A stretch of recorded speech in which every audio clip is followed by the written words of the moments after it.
Who needs this worthless laptop? Sold it for $500, Mom announced at Sunday dinner, counting the cash. She only uses it for Facebook anyway. Everyone laughed and nodded in agreement. I quietly checked my federal badge as the cybercrime unit surrounded our house. The text message came during my lunch break at the office. Mom cleaned out your old room, finally getting rid of all that junk you left behind. I stared at the message for a long moment. My sandwich-forgotten old room meant the bedroom I'd stayed in for 2 weeks last month when my apartment building had emergency repairs. Junk probably meant my entire life. Me. What exactly did you throw away? Mom, just old stuff, broken laptops, some clothes, random papers, nothing important. My blood went cold. Me. Which laptop? Mom. Black one that doesn't turn on. Relax. It was garbage. I stood up so fast, my chair rolled backward and hit the wall. 3 of my colleagues looked up from their desks. I forced myself to take a breath to keep my voice steady. Everything, Sarah Martinez asked from across the room. Family emergency, I managed. I need to make a call. I walked quickly to the secure communications room, my federal badge swinging from its lanyard. My hands were shaking as I swiped into the restricted area. Laptop wasn't broken. It was encrypted with a 15-character password and biometric security. It contained 3 years of classified investigation files on an international cybercrime network worth $42 million in seized assets. My mother had just sold it, pulled up my mother's contact on my secure phone, and called. She answered on the 3rd ring, her voice bright and cheerful. Sarah, we're just sitting down to Sunday dinner. Your brother and his wife are here. We'd love it if you could. Mom, where is the laptop? What? Honey, I sold it this morning. Some college kid gave me $500 cash. Can you believe it? $500 for a laptop that doesn't even work. I thought I was. So, what was the buyer's name? My voice came out, flat professional, the voice I used when interviewing suspects. I don't know. He saw my Facebook Marketplace post and came right over. Why does it matter? It was just taking up space in. I need you to listen to me very carefully. That laptop was not mine to sell its federal property. You've committed a felony. There was a long pause. Then she laughed. Sarah, don't be dramatic. It was in your room. I assumed you seemed wrong. I'm calling the cybercrime unit. Don't touch anything else in that room. Don't delete any messages. Don't contact that buyer. Do you understand? Sarah Jane Mitchell? I don't appreciate your tone.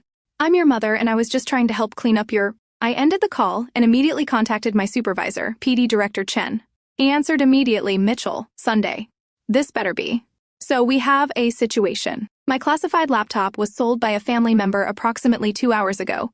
All case files for Operation Silent Wire were on that device. The silence on the other end lasted 3 seconds. Then, Jesus Christ, give me the address. I'm activating the emergency response team now. 15 minutes later, I pulled into my parents' driveway. 4 unmarked federal vehicles were already there, parked strategically to block any exits. My mother stood on the front porch, her face pale, clutching her phone. My father stood beside her, his expression somewhere between confused and angry. My brother Derek sat on the porch steps, his wife Amanda standing behind him with her hand on his shoulder. Both of them stared at the federal agents like they'd appeared out of thin air.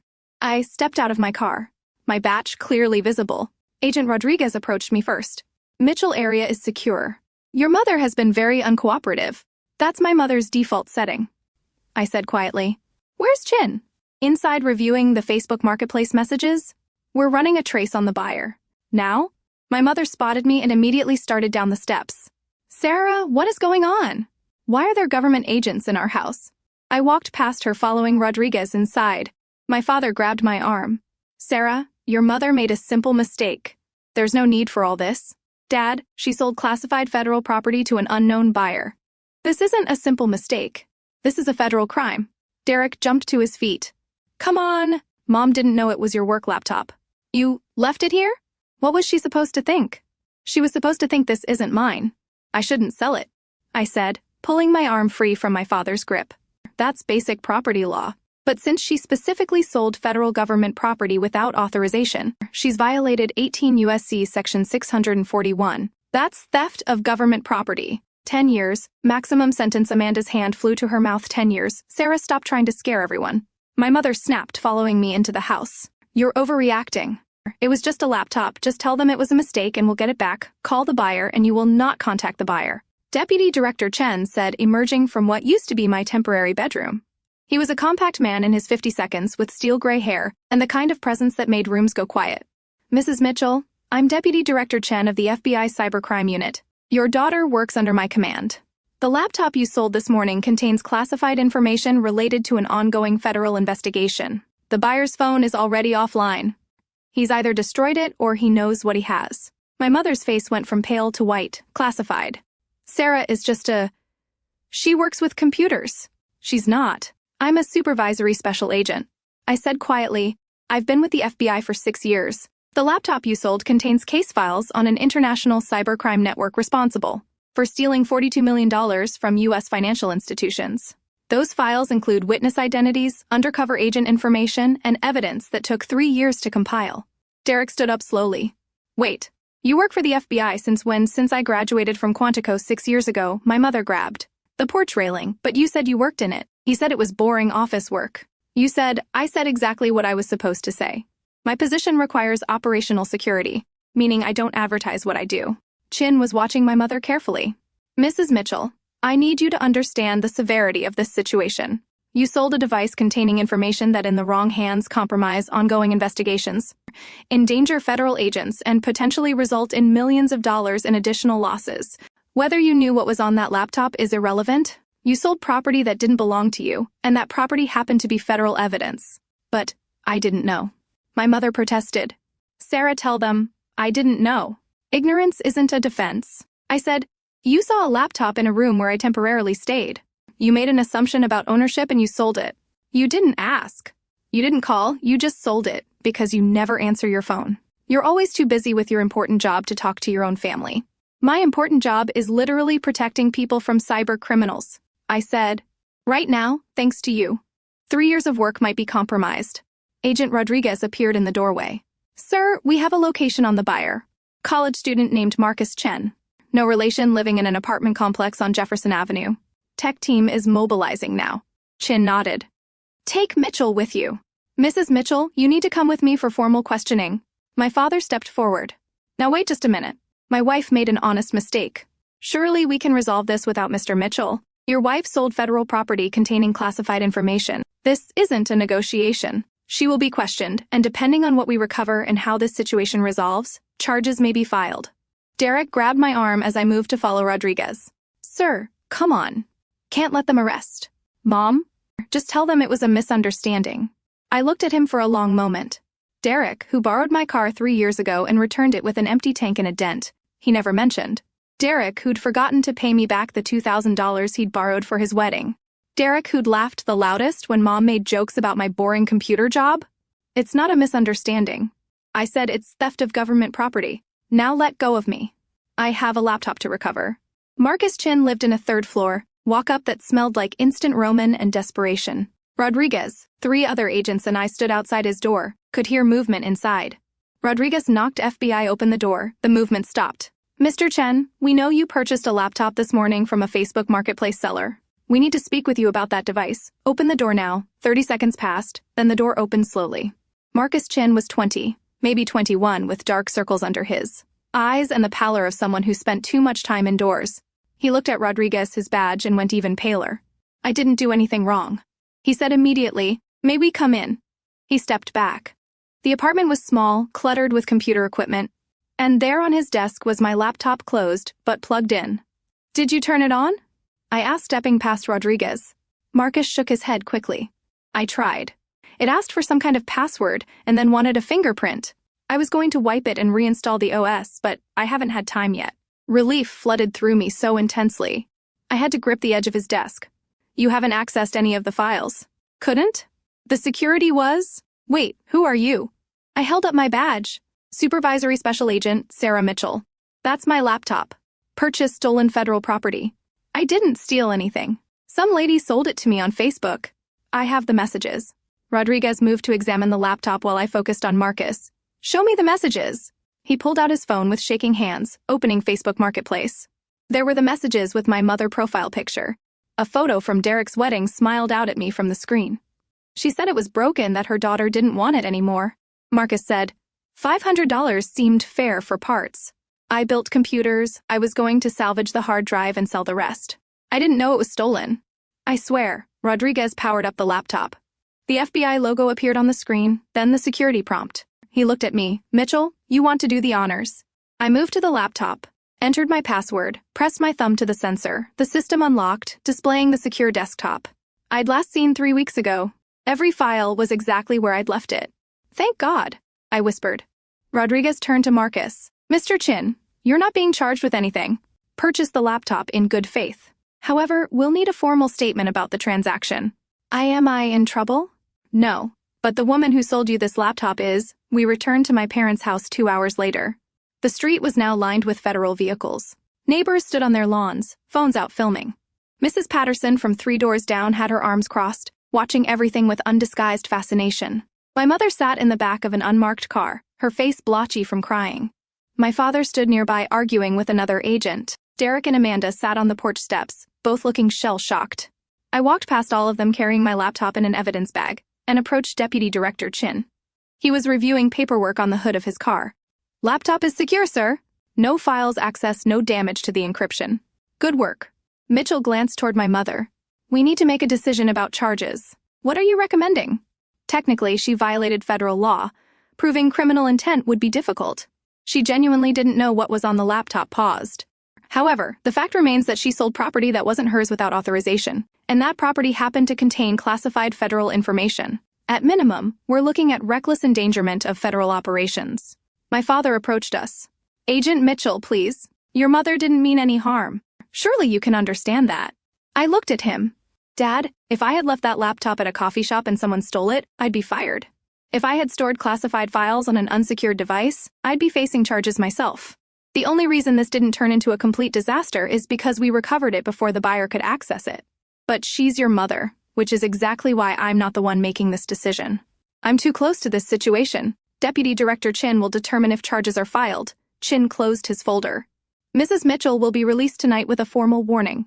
However, this incident will be documented in her permanent record. If she ever applies for any position requiring security clearance or background checks, this will be disclosed. Additionally, she's required to complete a federal property awareness course and pay a fine of $5,000. $5,000. Derek jumped to his feet for selling a $500 laptop for selling classified federal property without authorization. Chin corrected. She's getting off extremely lightly. If Agent Mitchell hadn't been family, if the laptop had been accessed, if any of those files had been compromised, your mother would be facing federal charges with mandatory minimum sentences. Grateful we recovered it intact. He nodded to the agents by the car. They opened the door, helping my mother out. She stumbled toward me, mascara streaked down her face. Sir, please? Tell them this is all a mistake. Tell them you forgive me. I can't do that, Mom. Why not? I'm your mother. I raised you. You sold my property without asking me. You made assumptions about my life, my work, my possessions. You've done that my entire life better. Assume you understand. Don't I was trying to help? No, you were trying to control. There's a difference. My father put his arm around her shoulders. Sarah, your mother made a mistake. Surely you can show some compassion. I looked at both of them for a long moment. Compassion would be me not testifying if this went to trial. Compassion would be me vouching for her character. If federal charges were filed, compassion would be me accepting that she genuinely didn't understand what she'd done. And I'm showing that compassion. That's why she's going home tonight. Instead of spending the night in federal custody, the fine is non-negotiable. Honestly, it's less than the $500 she got for the laptop. She's coming out ahead. Derek grabbed my shoulder. Sarah, family? Family helps each other. Can't you just... Family respects boundaries? I said, pulling away from him. Family doesn't sell each other's property. Family doesn't make assumptions about each other's lives. We didn't know you worked for the FBI, but as I couldn't tell you, because my job requires operational security, because the work I do is sensitive and dangerous and requires absolute discretion. I looked at my mother, but instead of respecting that, I had my reasons for privacy, instead of asking. Before touching my things, you just assumed I was nobody important doing nothing important. My mother's face crumpled. I never said you were nobody. You didn't have to say it. You showed it. Every time you introduced me as Sarah, she works with computers. Every time you changed the subject when I tried to talk about work, every time you made it clear that Derek's sales job was somehow more impressive than whatever I was doing. That's not fair. Derek protested, isn't it? When was the last time Mom bragged about me at her book club? When was the last time Dad told his golf buddies about my career? You don't even know what I do because you never bothered to ask past the surface level. Chin cleared his throat. Mitchell, we need to transport the laptop back to the field office. You riding with us? Yes, sir. I turned to walk toward the federal vehicles. My mother called after me. Sir, wait. When will we see you again? I paused, looking back at her. I don't know, Mom. I need some time to think about boundaries and respect and what family actually means. You can't just abandon your family. I'm not abandoning anyone. I'm protecting myself. There's a difference. 3 days later, I sat in Deputy Director Chen's office reviewing the final incident report. The laptop had been thoroughly examined by our tech team. Every file was intact, no breaches, no compromises. Operation Silent Wire could continue. Chen signed the final page and closed the folder. Mitchell, I have to say, you handled that situation with remarkable professionalism given the personal nature of it. Thank you, sir. How are things with your family? I thought about the 17 missed calls from my mother, 12 text messages from Derek, the email from my father asking me to be reasonable. I hadn't responded to any of them. Complicated. I said, finally, they understand now what you do. They understand I work for the FBI. I don't think they understand what that actually means. Yet, Chen nodded slowly. Operational security exists for a reason, but I imagine it's difficult when it means keeping secrets from family. The secrets aren't the hard part, sir.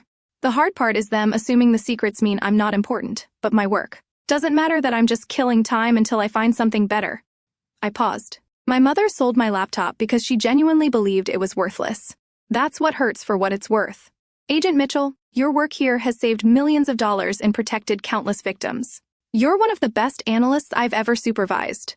Your family's inability to see that is their loss, not yours. Thank you, sir. He handed me a new laptop, this one with even more robust security features. Try not to leave this one at your parents' house. I managed a small smile. I'll keep it handcuffed to my wrist, sir. That Sunday, I didn't go to family dinner. Instead, I worked late at the office reviewing case files for Operation Silent Wire. My phone buzzed constantly. Mom, Derek, Dad, Amanda, even my Aunt Carol, who I hadn't spoken to in 2 years, but I ignored them all. Around 8 p.m., Martinez knocked on my door. Mitchell, you're still here. Just finishing up some reports. Most people spend Sunday with their families. Most people's families don't sell their classified laptops on Facebook Marketplace. He winced. I heard about that. That must have been intense. It was educational. I said, I learned that my mother values $500 more than respecting my property. I learned that my family still sees me as the little sister who needs their guidance and protection. I learned that 6 years with the FBI and 3 years investigating major cybercrime means less to them than Derek's entry-level sales position. Families are complicated. Families are supposed to respect each other. There's nothing complicated about that. Martinez leaned against the door frame. You're going to talk to them eventually. When I figure out what to say beyond, you committed a federal crime and I'm still processing that for what it's worth. He did the right thing following protocol, recovering the laptop, not letting family connections compromise the investigation that took guts. It took training. I corrected.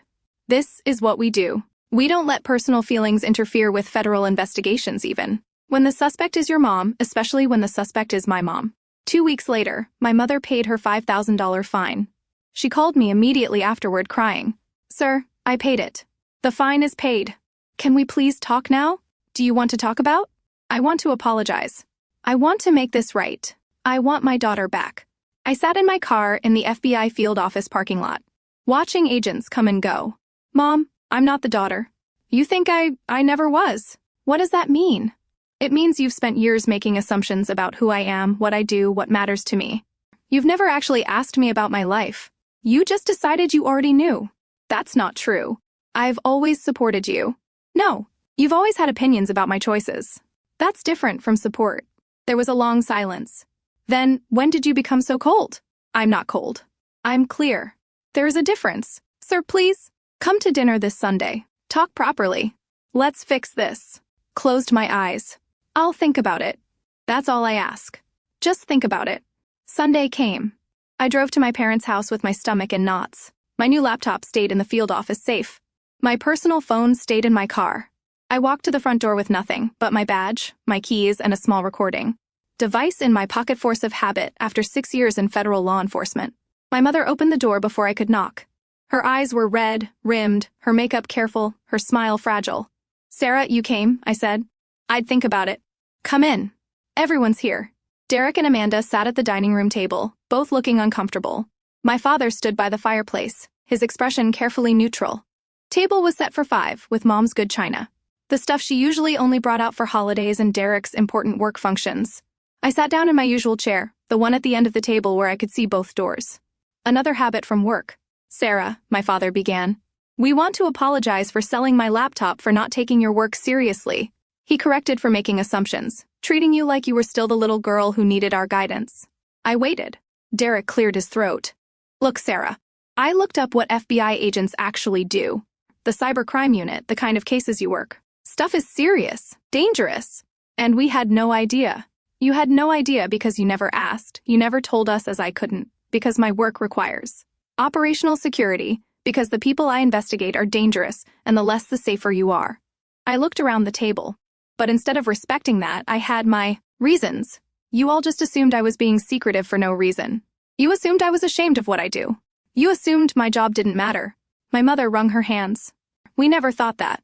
Then why did you sell my laptop without asking me? Why did you assume it was worthless? Why did you laugh when you told everyone you got $500 for it? She didn't have an answer. I stood up. I'm going to set some boundaries. Now. You're all going to listen and you're going to respect them, or I'm walking out that door and you won't see me again. Understood for heads, nodded. First, my work is not up for discussion. I can't tell you details about my cases. I can't tell you about ongoing investigations. Can't bring you to the office or introduce you to my colleagues. If you can't accept that, we can't have a relationship. Second, my personal property is off limits. You don't touch it, you don't move it, you don't sell it. You don't borrow it without explicit permission. If something belongs to me, assume it matters, even if you don't understand why. Third, you respect my time and my schedule. Can't always come to family dinners. I can't always answer my phone. When I say I'm busy, I'm not making excuses. I'm literally protecting people from criminals. I paused, looking at each of them. Can you do that? My father nodded slowly. We can do that. And we're sorry. My mother added quickly. We're so sorry, Sarah. We had no idea how important your work was, how much responsibility you carry. We should have trusted that you had reasons for your privacy. I said quietly. You should have Derek shifted uncomfortably. Sarah, can I ask? What exactly do you do? I know you're with the FBI, but what's your actual role? I considered the question. I investigate cybercrime, financial fraud, identity theft, ransomware attacks, organized hacking networks. I track criminals who think they're untouchable because they operate online. I built cases against people who steal millions of dollars from victims who never see them coming. Paused. The laptop Mom sold contained 3 years of evidence against a network that stole $42 million from U.S. banks. If that information had been compromised, 3 years of work would have been destroyed. Witnesses could have been identified and killed. Undercover agents could have been exposed. The entire investigation could have collapsed. The room was silent. That's what was on the laptop you sold for $500, I said, looking at my mother. You almost destroyed. She started crying again. My father put his arm around her shoulders. We understand now. He said, we're sorry. I sat back down slowly. I need you to really understand. I don't have a boring office job. I don't sit in a cubicle playing on Facebook all day, carry a weapon, I have arrest authority. I've testified in federal court. I've helped put criminals in prison for decades. This isn't a hobby or a phase or something I'm doing until I figure out what I really want to do with my life. This is my career. This is who I am. Amanda spoke for the first time. Proud of you, Sarah, for what it's worth. I looked at her. Are you genuinely? What you do matters, that helps people? And it takes courage. She glanced at Derek. We should have recognized that sooner. Derek nodded reluctantly. We should have. Dinner was awkward but civil. My mother asked careful questions about my apartment, my car, anything that wasn't work-related. My father talked about his golf game. Derek mentioned his latest sales numbers with less enthusiasm than usual. Like he'd realized his triumph over closing $1,000 account. Seemed small next to federal investigations worth millions. I left early, claiming exhaustion. My mother hugged me at the door. Will you come back? She whispered next week. Maybe. If I don't have a case emergency, your work comes first. It was the first time she'd ever said that and actually meant it. 3 months later, Operation Silent Wire concluded successfully. We arrested 17 members of the cybercrime network, seized $42 million in assets, and shut down their entire operation. It made national news. The FBI press conference featured Deputy Director Chin prominently, but our team got recognition internally. My mother called me the day after the press conference. Sarah, was that your case? The one on the news? I can't discuss active investigations, Mom, but it's not active anymore. Conclude it. They arrested everyone. I smiled despite myself. That was my case. 3 years. She said quietly, You worked on that for 3 years and I almost destroyed it. But we recovered the laptop in time. The operation was successful. I'm sorry, Sarah. I'm so sorry. I know, Mom. I know family dinners became monthly instead of weekly. I showed up when I could, left when I needed to. Nobody questioned my schedule anymore. Nobody made jokes about my boring computer job. Nobody sold my property. It wasn't perfect. My family still didn't fully understand what I did. They never would. Operational security meant I'd always be keeping secrets. They respected my boundaries. Now, they respected that my work mattered, even if they couldn't see it. And honestly, that was enough.